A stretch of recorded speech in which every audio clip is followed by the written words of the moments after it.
Derrière, ça peut vite contrer. Côté Avranches-Chiné avec l'accélération. Une possibilité à gauche avec Victor Lobby. Lobry qui va se présenter seul et frapper.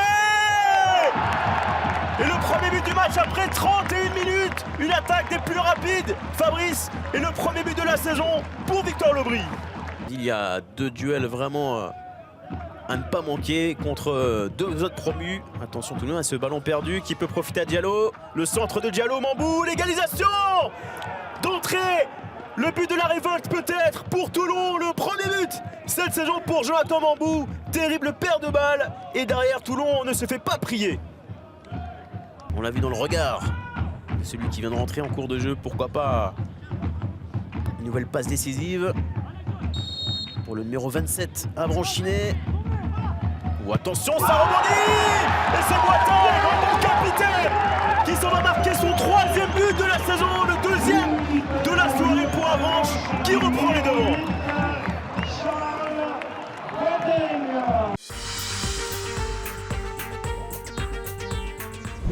Pour évoquer tout ceci, nous parler de tout ça. Oh, Guillaume Bosca, c'est magnifique. Lui aussi, c'est bienvenu chez les Ch'tis. Guillaume Bosca, l'ancien bien sûr de Marignane. Et vous l'avez vu, cette offrande, elle est absolument exceptionnelle vers Dimitri Boudot. Une première fois, une deuxième fois. Et c'est l'ouverture du score pour l'USLD. Et Dimitri Boudot, le numéro 10, le chauffeur de bus, l'homme à tout faire de ces maritimes. Et bien, qui vient cueillir le stade du Vauchel, 1-0. Les Béliers qui vont recevoir leur trophée de champion national 2 tout à l'heure à l'issue de cette rencontre. Attention, la présence de Boudot au deuxième poteau. L'exploit de Véron. Bidira qui a fait la différence là sur son contrôle, sur son crochet, où il s'est écroulé. Que va dire monsieur l'arbitre? Penalty. On revient tout de suite au penalty. Eh bien, oh, c'est au-dessus. Bobana Fofana qui envoie ce penalty au-dessus. Récupéré, pas pour longtemps avec Gay qui joue loin devant pour Foulon. La frappe, l'obé de Foulon et ce ballon qui passe juste au-dessus des buts de Chariot. Présenté seul face à Milosavljevic, Chahiri face à Milosavljevic et une nouvelle parade du gardien et penalty. Penalty pour monsieur Gaillou. Chahiri face à Milosavljevic, c'est frappé, c'est à côté. Non, c'est au fond. Centre peut-être de Youssef Benalis au pied droit. Retrait pour Abdelmoula. Le poteau pour Malik Abdelmoula. Et la frappe ensuite de Danilson da Cruz. Saison 2017-2018. Centre ensuite au deuxième poteau. La frappe, elle est contrée par Eraison. Deuxième chance pour les Bressans. Et cette fois c'est Basilio qui sauve les meubles du côté de Concarneau. Daoma, ça peut passer pour Nabab. Avec ce ballon dans la surface de réparation. Anani qui va ouvrir le score.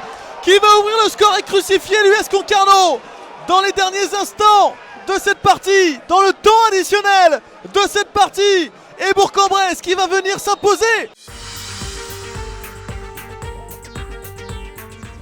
Un joueur palois qui est juste devant et la tentative. Finalement si, ça va être Gay et c'est directement boxé des 2 points. C'est Namé, je pense, c'est Namé. C'est Namé qui avait tiré. C'est Namé. De s'écarter un petit peu. C'est bien tiré. C'est plutôt bien tiré au premier poteau. Oh là sur la barre. Est-ce que ça va revenir juste derrière? Finalement, non, ça va être un dégagement, ça sera directement récupéré. Le beau avec le ballon. Il y aura Diaby, lui aussi il a fait son match. Alassane Diaby, formé à Monaco d'ailleurs. Oula, carton rouge. Romain Bayard. Oh, poteau à la tête, ça va revenir peut-être derrière une deuxième fois et non. Ça a été un réflexe sur la ligne.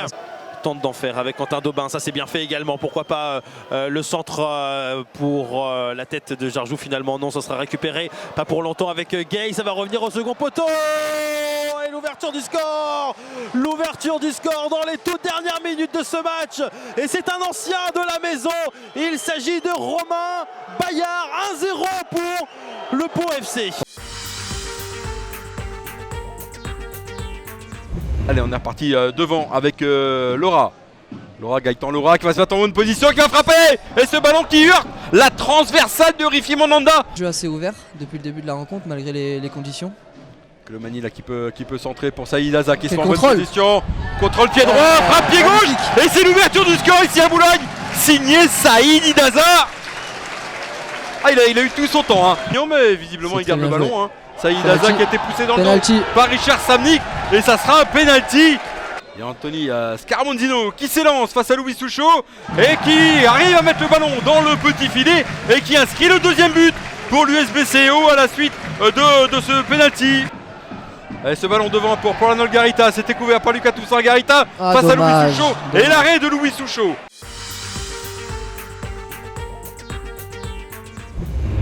Ah, c'est plutôt bien joué avec Rocheteau qui va tenter de combiner avec Adabas, la frappe, la lourde frappe. Et en deux temps, eh bien ça a été signalé finalement hors jeu. Moisine, le numéro 13, qui est Moisini, donc l'actuel capitaine de cette équipe. Ballon récupéré avec la frappe côté gauche avec Sekou Keita. Quel but! L'ouverture du score pour la formation du stade olympique. On s'est retourné, on est parvenu à se retourner dans cette équipe avec la possibilité peut-être. Et le deuxième but. Le deuxième but pour la formation du SOC. Et décidément, eh bien c'est l'homme en forme. L'homme en forme du moment, Sekou Keita. Keita encore lui. Keita qui trouve Rocheteau. Et penalty. Rocheteau s'élance, il frappe et il marque. Le troisième but du stade olympique Choletais, marqué par le co-meilleur buteur, qui deviendra peut-être le meilleur buteur ce soir, Kevin Rocheteau. C'était par Dabas, attention avec cette nouvelle possibilité, l'arrêt réflexe. L'arrêt réflexe de Steve Elana. Attention avec Mathieu Géron, côté gauche. Il est frais, oh là là. Et l'arbitre qui siffle le penalty. Le face-à-face face à Steve Elana. Oh le poteau. Le penalty manqué par l'attaquant lyonnais. Zawi qui va mettre la pression, qui peut aller servir dans la profondeur. Testu, attention Testu, la frappe de Testu qui va passer juste au-dessus. Des buts de Franck Lostis. De l'autre côté là, il y a peut-être un bon coup à jouer avec le centre dans cette surface de réparation. Second poteau. Oh, ça a traîné, ça va être récupéré par Mzaoui qui peut rejouer vers Dramé. Dramé qui a peut-être la pouvoir la remettre dans cette surface de réparation. Lostis. Pas trop qui va le toucher. Il y a peut-être un coup à jouer là par contre avec El Koumissi. Attention dans cette surface de réparation, il va peut-être pouvoir frapper. La frappe pour la parade de Vio. On parlait d'occasion, bah la voilà.